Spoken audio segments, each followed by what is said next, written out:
Bismillahirrahmanirrahim. Alhamdulillahi Rabbil Alamin. Allahumma salli wa sallim ala Sayyidina Muhammadin al-Fatihi lima ughliq wal khatimi lima sabaq nasiril haqqi bil haqq wal hadi ila siratikal mustaqim wa ala alihi wa ashabihi haqqa qadrihi wa miqdarihil azim. Subhanaka la ilma lana إلا ما علمتنا إنك أنت العليم الحكيم ولا حول ولا قوة إلا بالله العلي العظيم رب اشرح لي صدري ويسر لي أمري واحلل عقدة من لساني يفقهوا قولي أما بعد. Ma'asyiral hadirin jamaah kajian rutin setiap malam Kamis yang dimuliakan, dibanggakan oleh Allah Subhanahu wa taala. Alhamdulillah, tak henti-hentinya puji dan syukur kita panjatkan kepada Allah Subhanahu wa taala yang telah memberikan anugerah kepada kita kesehatan dan kesempatan hingga kita bisa hadir di majelis yang sangat dicintai oleh Rasulullah sallallahu alaihi wasallam dan di satu tempat yang diberkahi oleh Allah Subhanahu wa taala. Hadir di majelis sebagai investasi akhirat kita ketika kita nanti pulang menghadap Allah Subhanahu wa taala. Pada kesempatan pertemuan minggu yang lalu kita sudah membahas tentang berbagai manfaat dari mengucapkan kalimat tauhid la ilaha illallah, dan juga telah diberikan beberapa kisah keajaiban dari mengucapkan kalimat tauhid atau kalimatul ikhlas. Nah, pada kesempatan kali ini kita akan melanjutkan pembahasan kita masih di seputar hikayat atau kisah-kisah dari keajaiban, kemukjizatan dan keutamaan dari membaca kalimat la ilaha illallah. Membaca kalimat la ilaha illallah ini adalah syariat, perintah. Maka setiap perintah pasti ada manfaat. Ada manfaat terkait dengan ukhrawiyah, ada manfaat terkait dengan dunyawiyah. Persoalan keduniawian kita yang selalu kita hadapi. Qala al-musannif rahimahullahu ta'ala wa haka asy-syaikh Abdullah al-Yafi'i rahimahullahu fi kitabih Raudhir Rayyahin annahu kana fil umami al-madiyati malikun tamarrada ala rabbih faghazahu al-muslimuna fa akhaduhu asiran. Wa haka itu artinya menceritakan. Dari kata haka itu nanti muncul kata hikayat. Jadi kata hikayat itu diambil dari bahasa Arab. Siapa yang menceritakan? Yang menceritakan adalah Syekh Abdullah Al-Yafi'i. Seorang ulama yang bernama Abdullah Al-Yafi'i. Abdullah Al-Yafi'i ini adalah seorang ulama, seorang sejarawan, seorang sufi, seorang peneliti, dan seorang ahli fikih dari madhab Syafi'i yang tinggal di Yaman. Maka Al-Yafi'i itu adalah fam. Fam itu artinya marga ya. Marga dari orang-orang yang tinggal di Yaman. Seperti Al-Yafi'i, seperti Bahmi itu sama.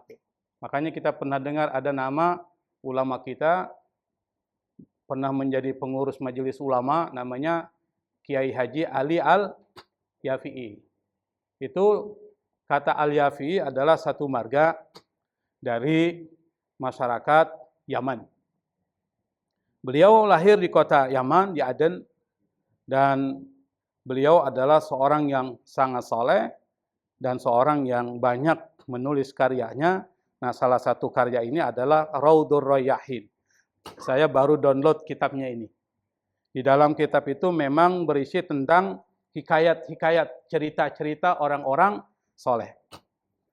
Nah, di sini Abdullah Al-Yafi'i rahimahullah menghikayatkan fi kitabihi di dalam kitabnya. Apa kitabnya itu? Raudhur Rayyahin. Yaitu nama kitabnya Raudhur Rayyahin. Annahu kana, bahwa dulu, kalau kana itu artinya dulu tuh. Di mana itu? Fil umamil madiyah. Pada umat-umat yang lalu, Malikun, ada seorang raja, Malik. Tamarrada ala rabbihi, yang raja itu membangkang kepada Allah Subhanahu wa ta'ala. Tamarrad, dari kata itu muncul kata marid. Marid bukan marid ya. Kalau marid pakai dol itu sakit. Tapi kalau marid itu artinya pembangkang itu. Syaitanim marid, setan yang pembangkang. Hah? Melawan. Tamarrada ala rabbih, dia suka bangkang sama Allah. Lalu kemudian bukan cuma membangkang tapi sombong juga, menindas. Faghazahul muslimuna, lalu Gaza memerangi. Siapa yang memerangi? Al-muslimun, orang-orang muslim pun memerangi dia. Sampai dia itu kalah, fa'akhadhuhu asiran. Lalu kemudian orang-orang muslim itu menjadikan dia sebagai asir. Asir itu tawanan atau tahanan. Faqalu, lalu mereka berkata ini, orang-orang muslim, bi ayyi qitlatin naqtulu. Kira-kira kita mau bunuh dia dengan cara apa? Bi ayyi qitlah. Dengan model pembunuhan seperti apa nih kita bunuh dia? Maksudnya gitu. Fajtama'a ra'yuhum, ijtama itu artinya sepakat, ijtama, sepakat. Maka dari kata ijtama muncul ijtima. Ijtima ulama. Sepakat ulama. Dari kata ijtima muncul mujtama, masyarakat. Maka masyarakat itu hasil dari kesepakatan tuh. Nggak boleh berantem tuh. Mujtama, masyarakat. Kalau masyarakat tidak sepakat, konflik. Kalau konflik, maka proyek-proyek pembangunan nggak akan berjalan dengan bagus. Nah, ijtama'a ra'yuhum, sepakat ra'yu pendapat mereka. Artinya apa? Mereka sepakat nih. Sepakat apa? Ala ayyaj'alu lahu, buat orang itu apa? Kumkuman aziman. Kumkum itu seperti panci. Benjana tuh kumkum. Kata aziman, kumkum yang sangat besar, bejana yang sangat besar tuh. Terbuat dari tembaga. Wa yaj'aluhu fihi, dan mereka kemudian yaj'alu itu artinya menjadikan, tetapi di sini maksudnya adalah menempatkan.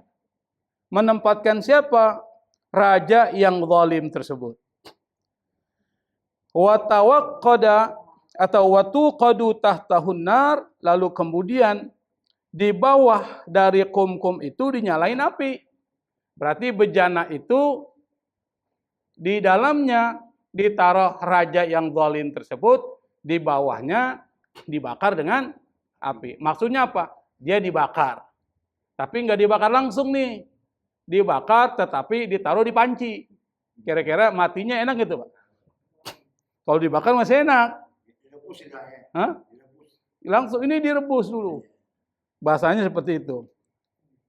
Wala yaqtuluhu, mereka enggak langsung membunuhnya. Hatta yudhikuhu ta'mal adab, sampai mereka membuat raja itu merasakan siksa. Jadi disiksa dikit-dikit, matinya enggak enak banget, Pak. Ibarat orang dulu matinya itu disilet-silet itu, baru dia mati. Kemudian fafa'alu dzalika bihi, mereka pun melakukan hal tersebut. Faja'ala yad'u alihatahu, lalu raja ini mulai berdoa kepada siapa? Alihatahu, Tuhan dia. Maka menggunakan alihah, dewa-dewanya. Karena kalau satu namanya ilahun, jamaknya alihah. Wa yad'u alihatahu wahidan ba'da wahidin. Dia doa kepada dewa-dewanya satu-satu, dia minta sama dewanya. Berarti dewanya ada berapa tuh, Pak? Ada banyak. Tuhannya ada banyak. Ya fulan, doanya nih. Innama kuntu a'buduka dulu saya menyembah kepada engkau. Anqidhni, lalu dia berdoa, selamatkanlah aku. Mimma ana fihi, dari keadaanku sekarang ini. Dia minta sama siapa? Tuhannya. Satu persatu dia minta. Tapi tidak ada satupun Tuhan-Tuhan yang dia minta itu yang menjawab permintaannya. Falamma ra'al alihata la tughni anhu syai'an, ketika dia menyadari, ro'a itu artinya mengetahui, tapi di sini kita artikan menyadari bahwa Tuhan-Tuhan mereka tidak memberikan manfaat sedikitpun, rafa'a ra'sahu, lalu dia mengangkat kepalanya ilas sama, ke apa, langit. Sama itu artinya langit. Ilas sama'i, dia mengangkat kepalanya ke langit, wa qala, dan dia berkata, la ilaha illallah. Dia mengucapkan tidak ada Tuhan selain Allah. Ternyata dia sudah capek tuh minta sama dewa-dewanya, Tuhan-Tuhannya. Lalu kemudian dia gantilah. Apa yang dia ganti? Dia ucapin la ilaha illallah wa da'a mukhlisan, dan dia berdoa kepada Allah dengan ikhlas. Berarti dia sudah masuk Islam gitu? Masuk Islam gitu, Pak? Masuk Islam, otomatis tuh. Fasabballahu alaihi mas'aba ma'in, lalu kemudian Allah sabba alaihi, tuangkan kepada dia apa? Mas'aba ma'in. Mas'aba ma'in itu artinya curahan air minas sama, dari langit. Artinya hujan dari langit. Fa'ahatil kanar, lalu hujan itu memadamkan api tersebut. Waja'at rihun, lalu datanglah angin. Fahtamalat zalikal kumkum, lalu angin itu membawa bejana yang besar tersebut. Waja'alat taduru bihi bainas sama'i wal ard, lalu menjadikan kumkum tersebut, bejana yang besar tersebut, taduru, terputar, bainas sama'i wal ardi, antara langit dan bumi, terputar itu Pak, kumkum yang besar itu oleh angin. Kenapa? Dia ngucapin la ilaha illallah. Wa huwa yaqul, sementara dia masih mengucapkan la ilaha illallah. Kenapa? Karena pertama dia doa sama Tuhan-Tuhan dia, di awal nggak ada yang jawab. Akhirnya dia gantilah dengan Tuhannya orang Muslim. Tapi ketika dia ngucapin la ilaha illallah, otomatis dia masuk Islam. Kalau orang masuk Islam, dosanya dihapus oleh Allah. Kalau dia berdoa nggak ada dosanya, dikabulkan nggak? Kabulkan oleh Allah Subhanahu wa ta'ala. Lalu diceritakan terus oleh penulis kitab ini, faqadhafathu, lalu kemudian dia terlempar. Karena dia berada di bejana itu Pak, terputar di antara langit dan bumi, terputar dia. Terlempar kemana? Dia terlempar ila qaumin, kepada satu kelompok masyarakat, la ya'budunallaha azza wa jalla, yang mereka itu tidak menyembah Allah. Wa huwa yaqul, sementara dia masih ngucapin la ilaha illallah. Jadi enggak terputus. Fastakhrajuhu, lalu kemudian masyarakat yang tinggal di tempat yang tidak ada satupun yang menyembah Allah Subhanahu wa taala, istakhrajuhu, mengeluarkan dia dari bejana besar itu. Wa qalu, mereka berkata, waihaka, celaka engkau. Malaka, apa yang terjadi kepada engkau? Sampai bejana itu terputar-putar dan sangat kencang. Faqala, lalu orang itu berkata, ana maliku Bani Fulan, saya adalah seorang raja dari Bani Fulan. Kana min amri wa khabari, persoalan yang saya hadapi dan berita saya ini adalah kaita wa kaita. Kaita wa kaita, begini begitu dia cerita, tapi nggak disebutin.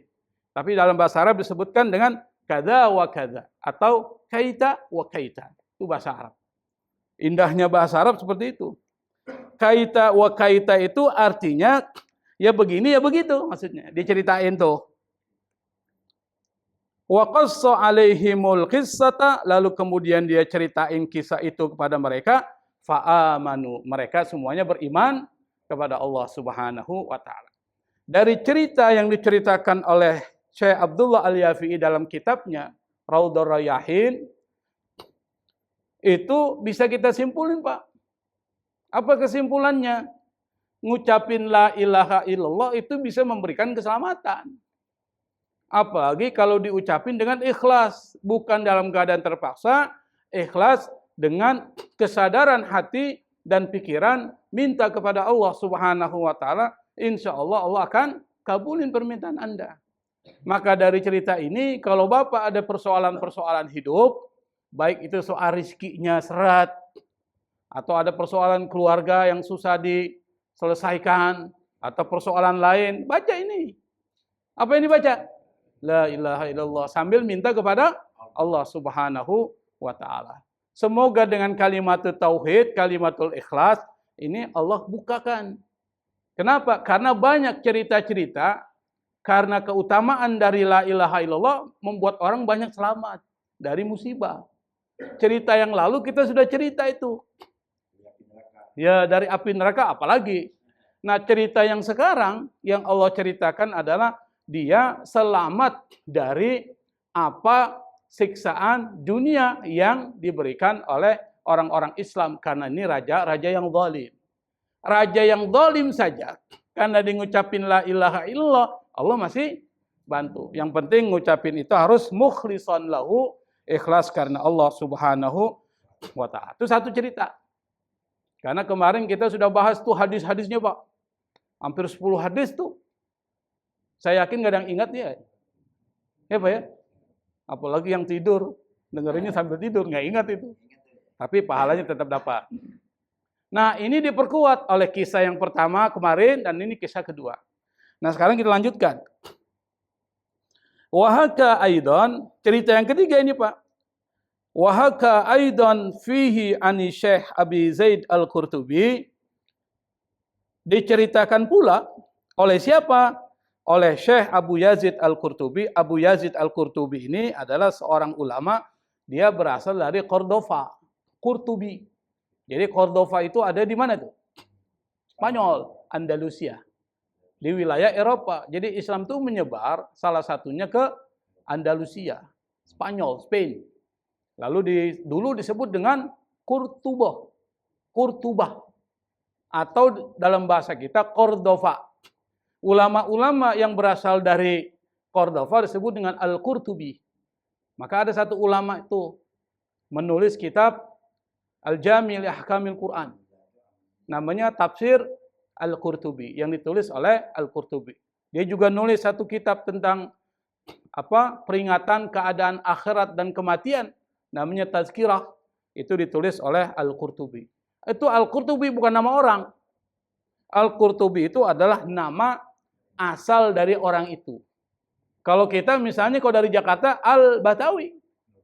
Kalau dari Padang Al-Padangi. Al-Padani. Syekh Muhammad Yasin Al-Fadani. Itu kalau dari Padang. Kalau dari Bandung Al-Bandungi.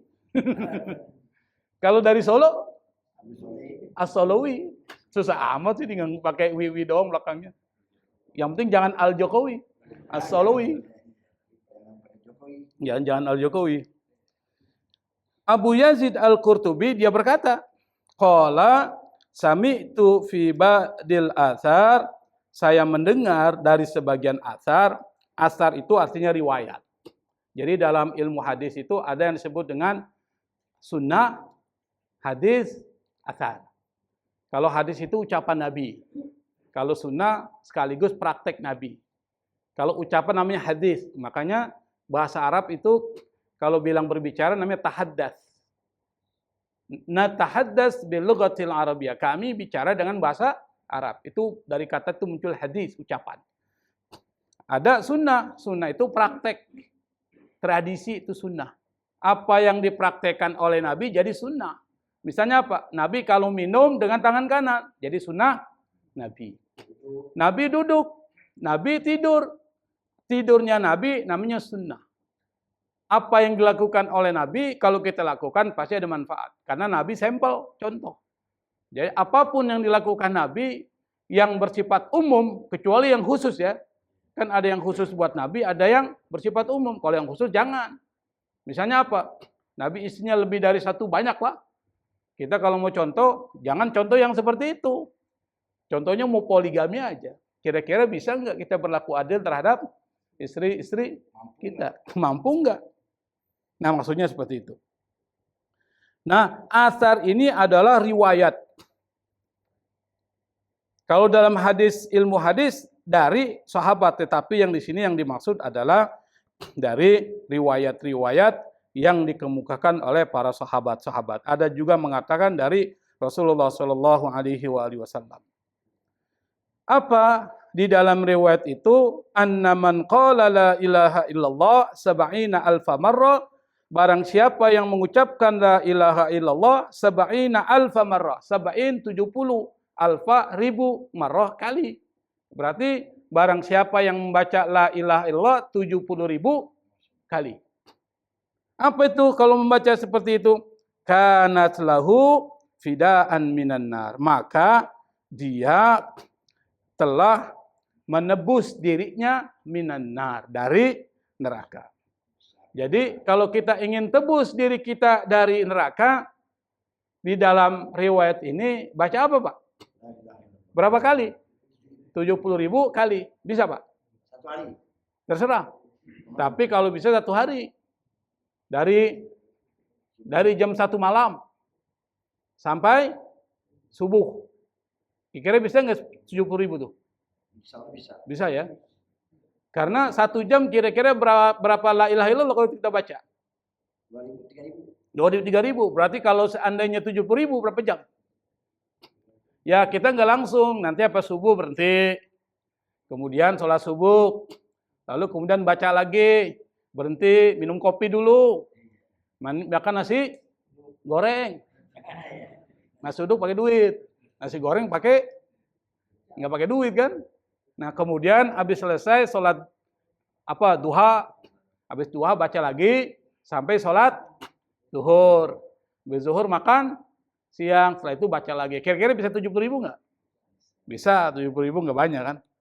Nah kalau kita ingin nebus diri kita dari siksa neraka, maka di dalam asar sahabat ini atau dari riwayat Nabi Muhammad SAW, maka kita membaca kalimatul ikhlas, kalimatul tauhid sebanyak 70 ribu kali. Ingat Pak, 70 ribu kali. Fa'amiltu ala dzalika, kata Abu Yazid Al-Qurtubi, fa'amiltu ala dzalik. Saya pun ngelaksanain. Dia amalin. Kenapa? Karena dia lihat dari asar itu ada kalimat yang mengatakan barang siapa yang ingin menembus dirinya dari siksa neraka, maka membaca kalimat la ilaha illallah 70 kali. Diamalinlah oleh Abu Yazid Al-Qurtubi. Kenapa dia ngamalin? Roja'a barakatil wa'di. Roja'a itu berharap. Berharap apa? Keberkahan dari janji yang disebutkan dalam asar tadi itu. Apa janjinya itu? Menebus diri kita dari siksa neraka, itu janjinya. Dia ngamalin lah itu. Dia amalin, dia lakuin, fa'amiltu minha, dia lakuin, kata Abu Yazid Al-Qurtubi, li ahli, untuk keluarganya. Jadi kalau saya baca misalnya la ilaha illallah 70 ribu kali, saya bilang, saya membaca la ilaha illallah ini dengan niat untuk menebus keluarga saya dari siksa neraka. Buat keluarganya bisa juga, Pak. Wa amiltu minha, lalu kemudian aku pun melakukan hal tersebut, amalan-amalan iddakhartuha li nafsi, yang aku simpan juga untuk diriku. Jadi bukan buat keluarganya juga, buat keluarganya saja, tapi buat dia juga. Jadi kalau saya niatin gini nih, saya niatkan membaca la ilaha illallah 70 ribu kali untuk menebus keluarga saya dari siksa neraka dan menebus saya dari siksa neraka. Kan lumayan Pak kalau kita masuk surga dengan keluarga kan? Kalau masuk surga sendiri nggak enak Pak. Kita lihat anak kita masih disiksa. Bagaimana perasaan kita? Lihat istri kita masih disiksa. Lihat orang tua kita masih di neraka. Kita udah masuk surga ini, kan nggak enak.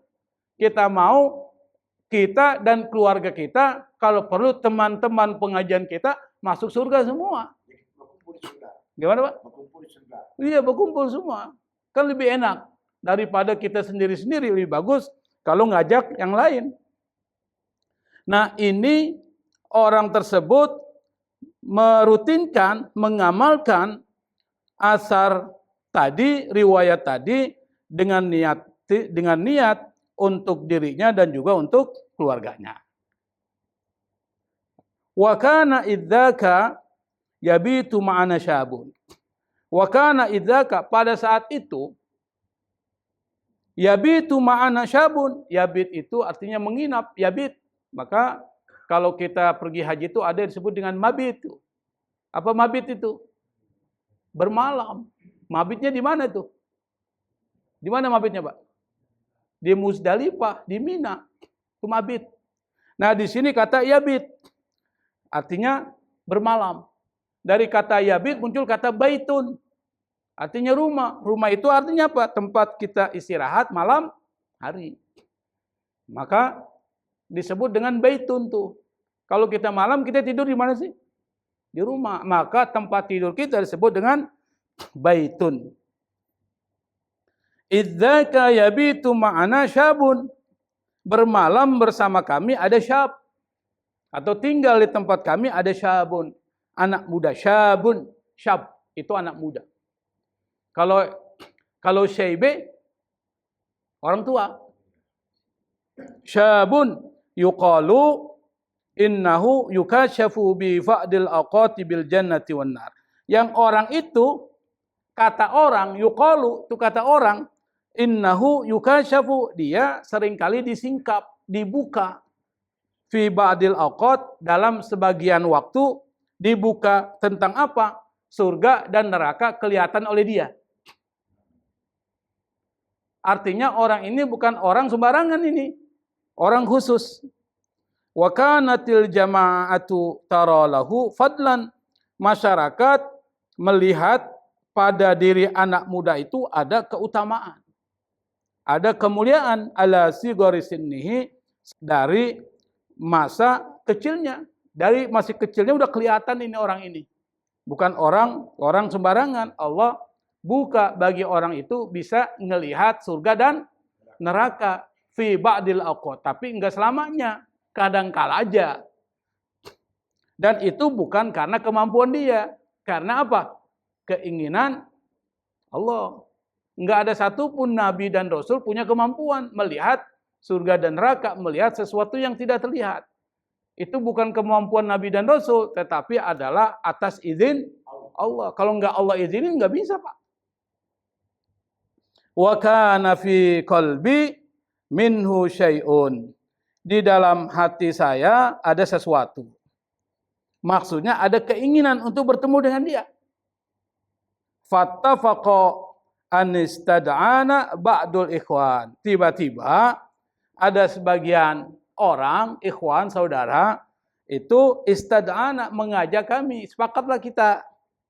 Sepakat apa? Ila manzilihi. Sepakat untuk pergi ke rumah anak muda itu. Fanahnu natanawalu ta'am. Kami pun, kata Abu Yazid Al-Qutubi, makan bersama dia. Natanawal ta'am. Makan bersama dia. Wasyabu ma'ana. Sementara anak muda itu bersama kami. Artinya apa? Makan sama-sama nih sama dia. Tiba-tiba anak muda itu idsoho soihatan munkaratan, dia teriak, Pak. Tiba-tiba dia teriak, teriaknya besar sekali teriakannya itu, yang membuat orang kaget. Teriakannya kencang, buat orang kaget. Wajtama'a fi nafsi, yang wajtama'a fi nafsi, berkumpul di dalam dirinya. Wa huwa yaqul, dan dia berkata sambil teriak itu, ya am hadhi ummi finnar. Wahai am itu artinya paman, uncle. Makanya om itu, Pak, dari bahasa Arab itu am. Ya ammi itu om tuh, apa, paman. Diambil dari bahasa Arab, ya am, ya om. Kita kan gampang-gampang aja, om aja kan, itu dari am, ya ammi. Ya am, hadi ummi finnar. Ibuku ada di neraka sekarang, dia lihat tuh. Kenapa? Karena dia diberikan izin oleh Allah tersingkap surga dan neraka pada satu keadaan. Wa huwa yasihu bisyahin adzim, dia teriak dengan teriakan yang sangat besar, la yashukku man sami'ahu annahu an amrin, dan semua orang yang dengar dia tidak ragu kalau ada persoalan terhadap diri dia. Artinya apa? Dia melihat sesuatu yang besar. Falamma ra'aitu ma bihi minal inzi'aj, kata Abu Yazid Al-Qartubi, pada saat ketika saya melihat dia sedang terguncang, qultu fi nafsi, aku berkata kepada diriku dalam hatiku. Jadi dia ngomong dalam dirinya nih, tapi nggak dia omongin. Ada nggak yang begitu nggak Pak? Dia ngomongin dalam hati. Apa dia bilang? Al-yauma ujarribu sidqahu. Inilah saatnya saya mempraktekkan. Ujarrib. Maka dari kata itu muncul mujarrobat. Ujarrib sidqahu. Saya mempraktekkan, benar nggak nih hadis yang pernah menyebutkan barang siapa yang mengucapkan la ilaha illallah 70.000 kali, maka itu jadi tebusan. Dan saya sudah ngamalin itu, tapi saya ingin membuktikan benar nggak nih apa yang saya amalkan ini. Lalu fa'alhamaniyallahu, Allah memberikan ilham kepada saya untuk membaca as-sab'ina alfan, membaca 70.000 kali kalimat la ilaha illallah, walam yattali ala dzalika ahadun illallah. Tidak ada satupun yang tahu saya ngelakuin ini kecuali Allah. Jadi teman-teman yang ada di situ nggak ada satupun yang tahu, termasuk anak muda itu. Saya membaca la ilaha illallah, faqultu fi nafsi al-atharu haqqun walladzina rawahu shadiqun. Dan aku mengatakan pada diriku, riwayat yang menceritakan itu ada benar, dan perawi-perawinya juga adalah orang yang jujur. Dia sudah ngelakuin kan, tapi kemudian dia niatkan itu. Allahumma inna sab'ina alfan fida'u hadhil mar'ati ummi hadha syab. Kata dia dalam hatinya, ya Allah, inna sab'ina alfan, 70.000 kalimat tauhid ini saya persembahkan fida'u hadhil mar'ati ummi hadha syab, untuk menebus perempuan ini yang sedang disiksa di neraka, ibu dari anak muda ini. Bisa dipahami nggak Pak? Lalu kemudian famastamamtu al-khatira fi nafsi, maka saya menyelesaikan apa yang terlintas dalam pikiranku, illa an qala, tetapi tiba-tiba apa? Anak muda tersebut berkata, apa perkataannya? Ya am hahiya ukhrijat.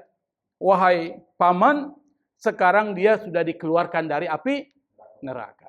Berarti apa yang diceritakan oleh Abu Yazid Al-Qurtubi, bahwa 70.000 kalimat tauhid yang kita baca lalu kita jadikan tebusan buat orang tua kita atau ibu kita atau siapapun yang memang masuk ke dalam neraka, ternyata bisa terbukti di sini Pak.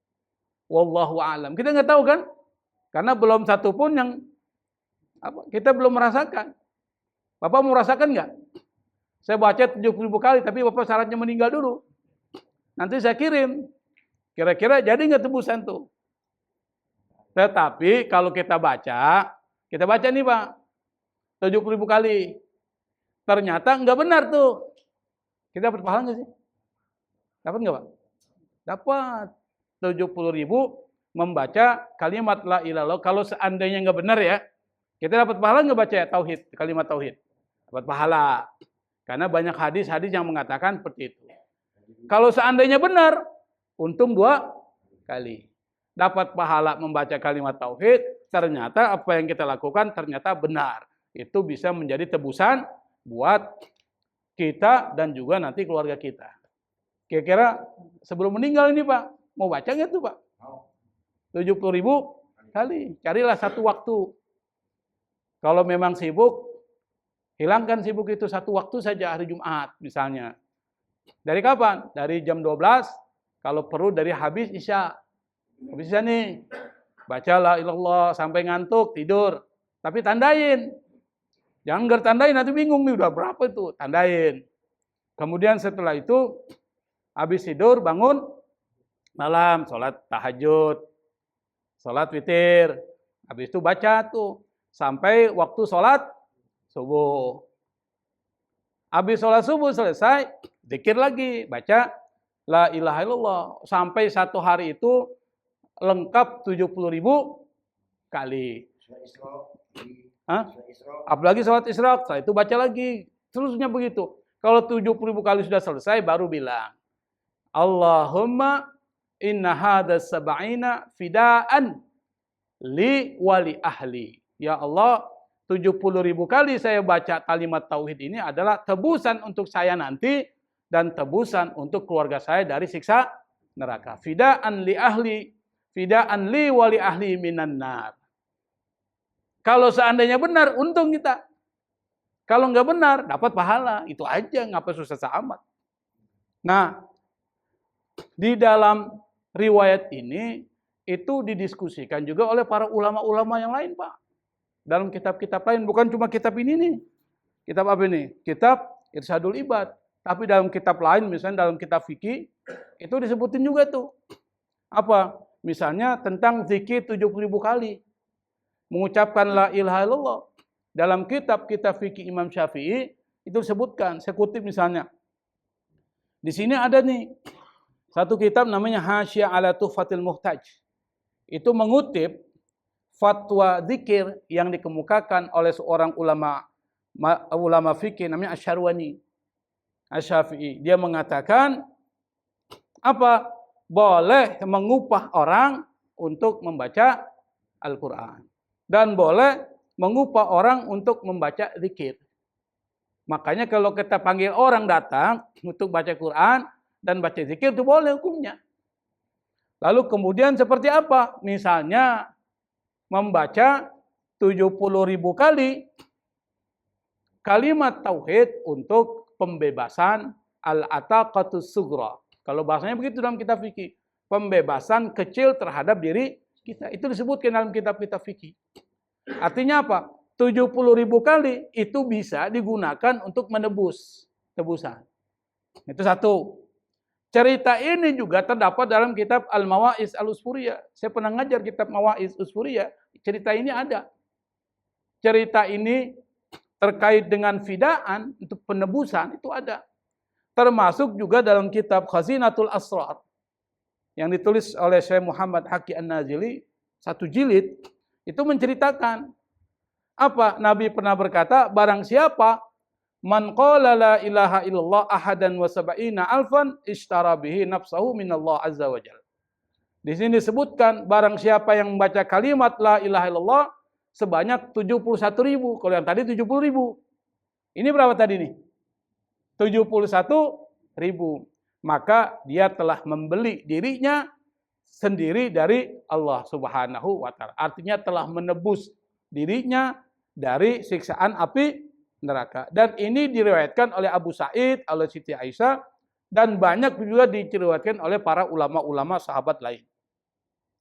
Dan hadis ini juga tuh tadi, itu jadi sandaran para ulama sufi untuk menamakan zikir ini 71.000 kali la ilaha illallah, itu disebut dengan ataqah jalaliyah. Jadi disebut tuh Pak. Apa tuh ataqah? Itqun minan nar. Itqun. Itqun itu artinya membebaskan diri dari neraka. Lalu muncul kata ataqah jalaliyah. Artinya apa?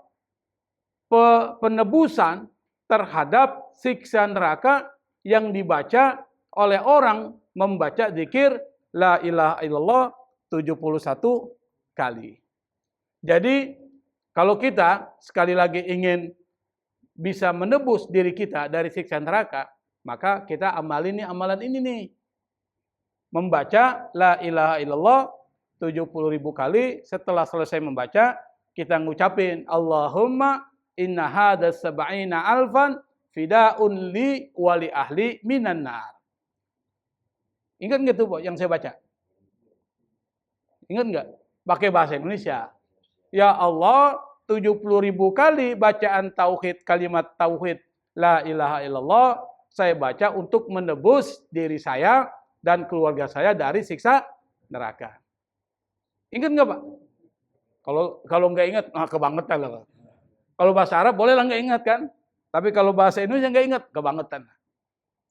Nah, cerita tentang keutamaan dari kalimat la ilallah itu selesai di dalam pembahasan ini. Lalu mu'allif pengarang kitab ini melanjutkan pembahasan terkait dengan ar-riddah. Kita bahas sedikit Pak, insya Allah nanti pertemuan yang akan datang kita lanjutin. Faslun fir riddati. Ada satu pembagian di dalam kitab ini fasal. Fasal apa? Fir riddati, tentang persoalan riddah. Apa itu riddah? Ada yang tahu? Riddah itu tentang murtad. Nanti kita bahas murtad itu hukumnya apa itu? Hukuman akhirat dan hukuman dunia. Itu akan dibahas dalam kitab-kitab fikih. Sebelum Syekh Zainuddin Al-Malibari menjelaskan tentang persoalan-persoalan lain dalam kitabnya, dia bahas dulu nih. Karena yang pertama dia bahas tentang persoalan kalimat tauhid, sekarang yang berbeda dengan kalimat tauhid, persoalan murtad. Apa? Hiya afhasyu anwa'il kufri, kata Syekh Zainuddin Al-Malibari, yang dimaksud dengan riddah, keluar dari Islam, dulu agamanya Islam, tapi kemudian murtad dari Islam, itu dikatakan afhashi anwa'il kufur. Salah satu jenis kekafiran yang paling buruk tuh, afhash, fahisyah. Ada nggak orang-orang Islam lalu keluar dari Islam masuk agama lain? Kan banyak Pak, banyak. Kalau kita lihat para artis banyak banget itu. Selama dia masih hidup tidak ada masalah. Kalau udah mati, matinya dalam keadaan murtad, berarti mati dalam keadaan kafir. Misalnya dia muslim nih, masuk Islam, masuk Kristen karena kawin, cerailah dia. Nggak betah dia Kristen, masuk lagi ke dalam Islam, nggak ada apa-apa. Tetapi jangan bermain-main dengan agama. Jangan mundar-mandir. Khawatirnya belum lagi masuk Islam dia sudah mati. Na'udzubillah. Nah, kenapa? Karena murtad itu termasuk dari musyrik. Jadi orang yang keluar dari Islam masuk ke agama lain, dan kita paham agama lain di dalam pemahaman kita, agama Islam itu termasuk menyekutukan Allah. Sebagai contoh, mohon maaf nih, bukan kita merendahkan agama orang lain. Misalnya agama sebelah. Keberagamannya dulu pada saat zaman Nabi Isa sama dengan kita. Tuhannya Allah. Tapi kemudian terjadi perubahan tahrif. Tuhan mereka berubah jadi Trinitas. Di dalam Al-Quran kan disebutkan, laqad kafaral ladzina qalu innallaha tsalitsu tsalatsa. Telah kafir orang yang mengatakan bahwa Tuhan itu tiga, tsalitsu tsalatsa. Tiga di dalam satu diri. Misalnya Tuhan Bapa, Tuhan Anak, Roh Kudus. Itu satu. Ada yang mengatakan Tuhan Bapa, Tuhan Anak, dan Maria. Ada yang begitu. Dan banyak. Itu artinya apa? Musyrik, menyekutukan Allah. Agama lain misalnya agama Buddha. Tuhannya berapa itu dewa-dewanya? 43. Hah? 43. Apalagi 43. Dua aja udah musyrik kan? Apalagi 43. Maka keyakinan kita mengatakan bahwa mereka adalah musyrik. Ini keyakinan kita. Mereka juga sama bilang kita kafir. Orang-orang Nasrani, orang-orang lainnya bilang kita termasuk orang kafir, Pak. Kenapa? Karena berbeda dengan mereka. Dianggap kita tersesat. Nah, kenapa? Allah Subhanahu wa taala berfirman, qala Allah taala, innallaha la yaghfiru ay yushraka bihi wa yaghfiru ma duna dzalika liman yasha. Allah tidak akan mengampuni dosa selain syirik. Tetapi kalau selain syirik, Allah akan ampuni bagi orang yang dikehendaki. Wa may yusyrik billahi faqad dhalla dhalalan ba'ida. Barang siapa yang musyrik kepada Allah, maka dia telah mengalami kesesatan yang nyata. Wa qala ta'ala innahu may yusyrik billah faqad harramallahu 'alaihil jannah. Barang siapa yang musyrik kepada Allah, Allah haramkan baginya surga, wa ma'wahun nar, dan tempat kembalinya adalah neraka, wa ma lidh-dhalimina min ansar. dan orang-orang zalim itu tidak mendapatkan penolong sedikit pun. Nah, kalau dari 3 ayat ini kita bisa ambil kesimpulan. Apa kesimpulannya? Kesimpulannya adalah orang-orang yang murtad di akhirat, ini di akhirat belum dunia. Insya Allah nanti kita akan bahas pada pertemuan yang akan datang, apa sih sanksi dunianya. Di akhirat yang pertama, kalau kita baca ayat ini, tidak diampuni dosanya. Kalau orang tidak diampuni dosanya di akhirat, tempatnya di mana? Di neraka, berarti haram baginya surga. Yang ketiga, amal perbuatannya itu yang baik sebelum dia murtad tuh, kan dia muslim dulu tuh. Dia sholat, dia puasa, dia mengeluarkan sedekah dan sebagainya. Lalu tiba-tiba dia murtad, tuh terhapus semuanya. Habitat a'maluhum fid dunya wal akhirat. Amal perbuatannya terhapus dan ditutupi oleh musyriknya kepada Allah Subhanahu wa taala. Kira-kira percuma dia. Karena amalan pada saat ketika dia Islam, itu pada saat dia masuk ke dalam agama selain Islam, murtad, maka semuanya terhapus. Itu sanksi akhiratnya. Kalau sanksi dunia, insya Allah kita akan bahas pada pertemuan yang akan datang. Wallahul musta'an.